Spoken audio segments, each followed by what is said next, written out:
All right, we're off to the races. About to hit a couple markets with my man Fabio on the bike.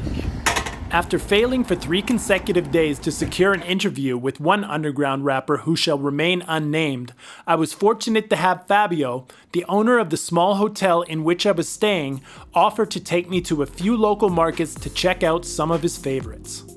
This is Lorna, Pintadilla, Caballa. Caballa. Yeah. Is whitefish or? No, this is bluefish. This is white.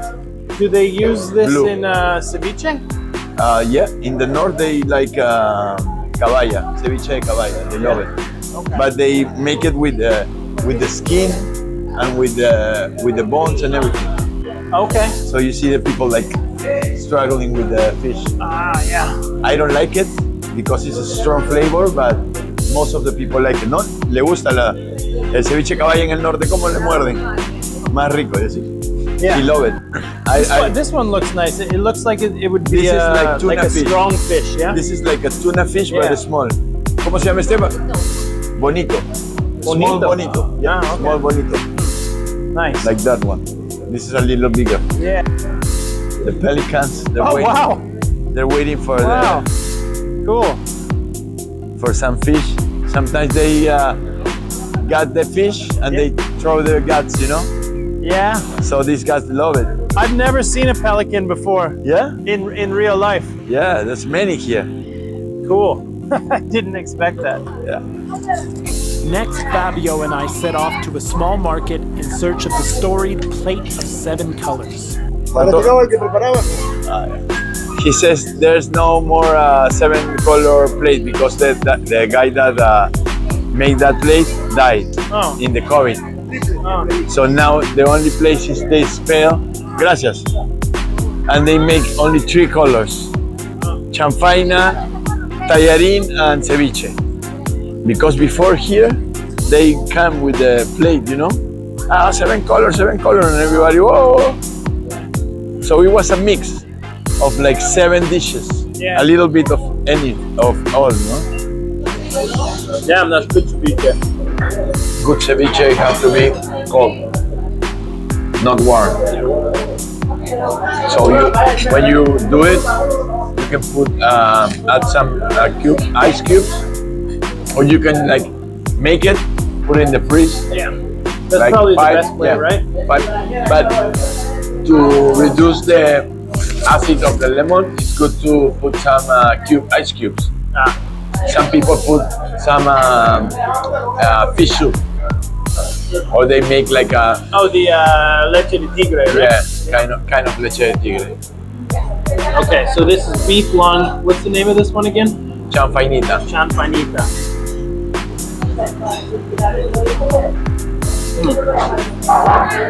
I think this is the only dish where I've ever eaten lung.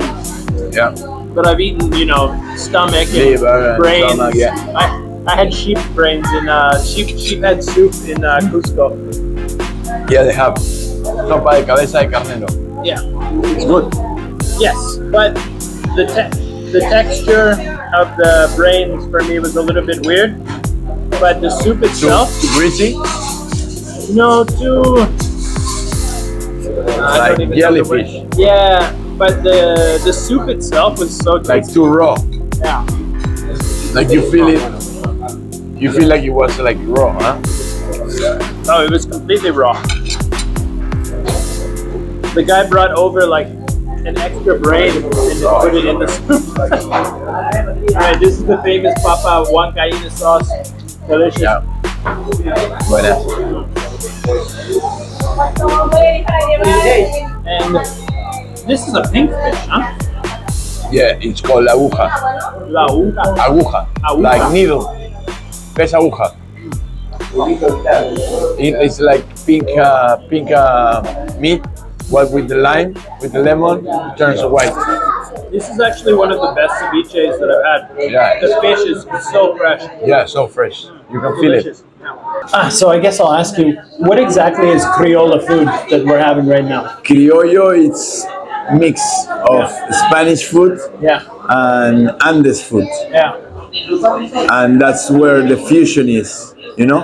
And in that fusion, then come Japanese, Chinese. So the original fusion was the Only- the conquistador Yeah, and the Spanish cuisine Inca. and the Andes cuisine. Yeah. You know, because the Andes, when the Spanish came, the Inca people ruled all the coast and all the mountains, even the part of the jungle of Peru.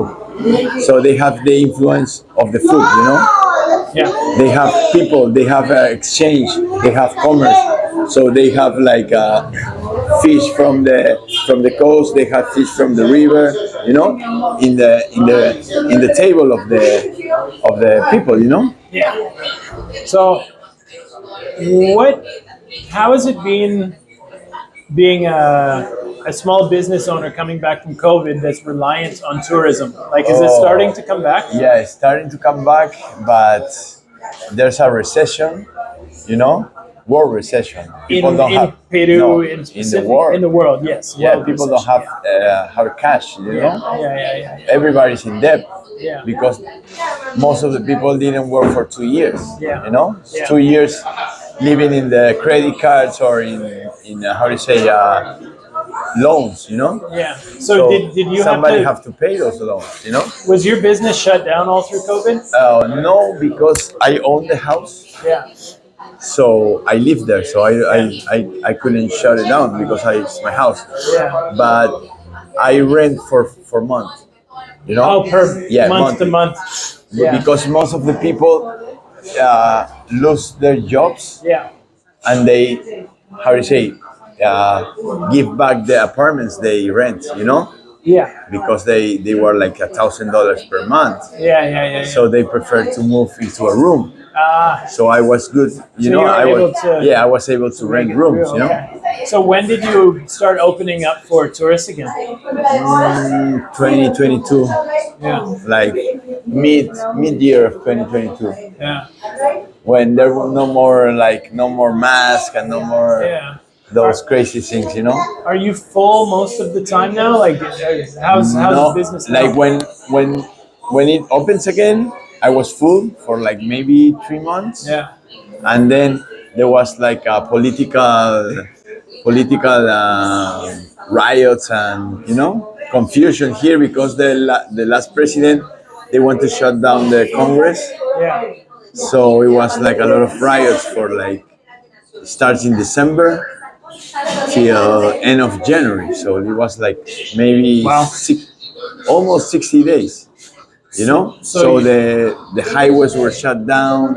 Many Wow. airports, Oh, so it was airports crazy. were it was a lot of people. Was it all around the country or just in Lima? Mostly in Puno, Cusco, Arequipa, Okay. and then it started in Lima. But in Lima, it didn't have the strength or the power that they believe. Yeah. Because Lima was people in Lima want to work. They don't want to live. Oh, Bill, please give me. So the riots came about because of COVID, basically, and the policies that the government brought in about like because making everyone shut down. the communities in the Andes, Yeah. they, how do you say, they are the owners of the land. So the government make business like a mining business, Yeah. or gas business or oil business, in that area. So the community starts saying, "Oh, what is for me? What is for me? What is for me?" Yeah. So they say, "Okay, there's a canon, like a percentage of the like when you're a musician and they Yeah. play your music, Yeah. you get like a royalty. royalty. Yeah, they got royalties, Uh-huh. but they don't know how to spend the royalties, But because the government put like rules in the royalties, you can do this, but you can do that, So at the end, if you don't, how do you say, if you don't spend these royalties, you have to give it back. Okay, it was something weird like that. So it's a very tricky thing. Government says, no, you have a lot of money. And the community says, yeah, but I can use it. Because you put me so much things that I can use. I can do highway, I can do this. If I do highway, I can do only 1 kilometer. I can do like 20, 50 kilometers.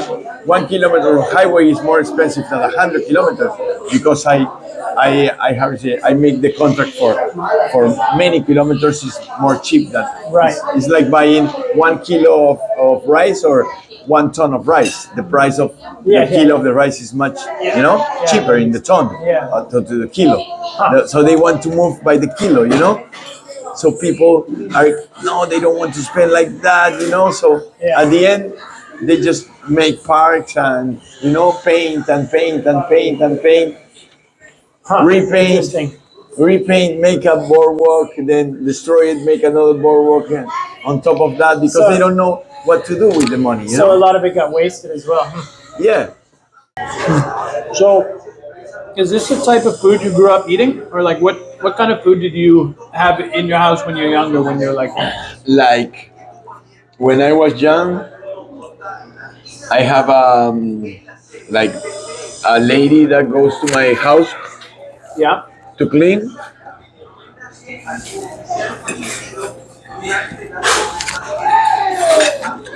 She clean and she cook. And she cook arroz con pollo. How do you call that? Seco.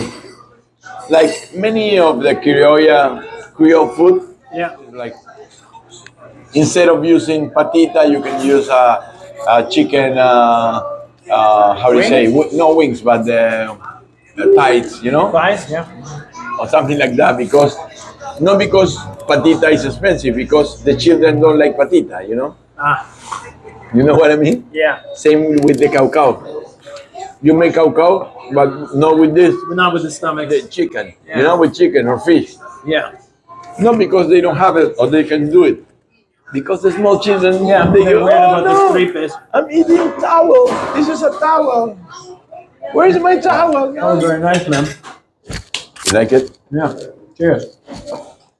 In every little nook and cranny throughout this beautiful country, I found nothing quite so conspicuously ubiquitous as these 5 letters: Chifa, a Peruvian Chinese fusion cuisine based on Cantonese elements fused with traditional Peruvian ingredients.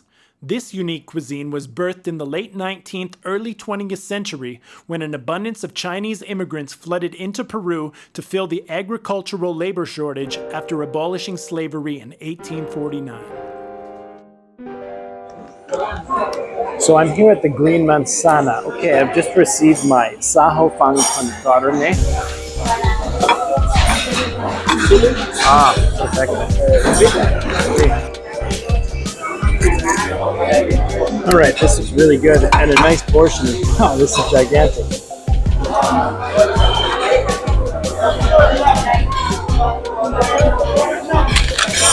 So to me, this dish looks like a mix. Well, it's a mix between lomo saltado, which has the purple onion component, and the lomo, which is the beef, in conjunction with a Chinese cooking style. They've got these big flat noodles, which I'm most familiar with in pad see ew in Thai food. I'm very familiar with Thai food.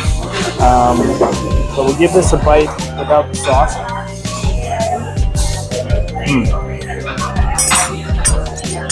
That's delicious. This is no ordinary Chinese food. It's very good. He's giving me what looks like a spicy sauce here, and a sweet sauce looks like probably a plum sauce. So we'll make this nice. There's some heat on that. It's kicking up the spice. This is gonna make this dish 1,000 times better. I guarantee it.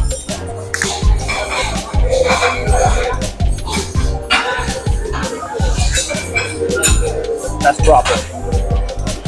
Oh, I'm sold. Gracias. ¿Qué es su nombre, este sitio? Mi pao de pollo. Mi pao de pollo. Gracias. Okay.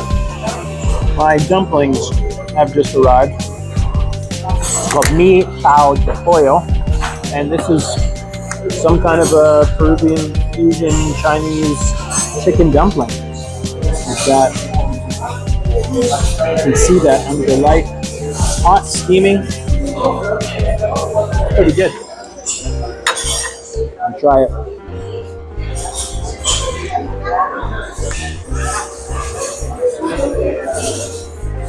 That's pretty nice. It's pretty nice. Not mind-blowing, but that's pretty solid. If you like this type of dumpling, it's well done, hot, fresh, ready to go. Well, in the mood of self-deprecatory humor, I just noticed that they have these little wax papers on the bottom of the dumplings, and I don't see an extra one laying anywhere from the dumpling that I just ate. So that just means I definitely ate some wax paper on that last dumpling. So, isn't there egg on my face? So now that I've gotten through everything, I don't think I'd recommend the dumplings. They weren't bad, but they were just a bit bland, kind of boring, not too much going on. But I finished them. So that's what I do. I eat things.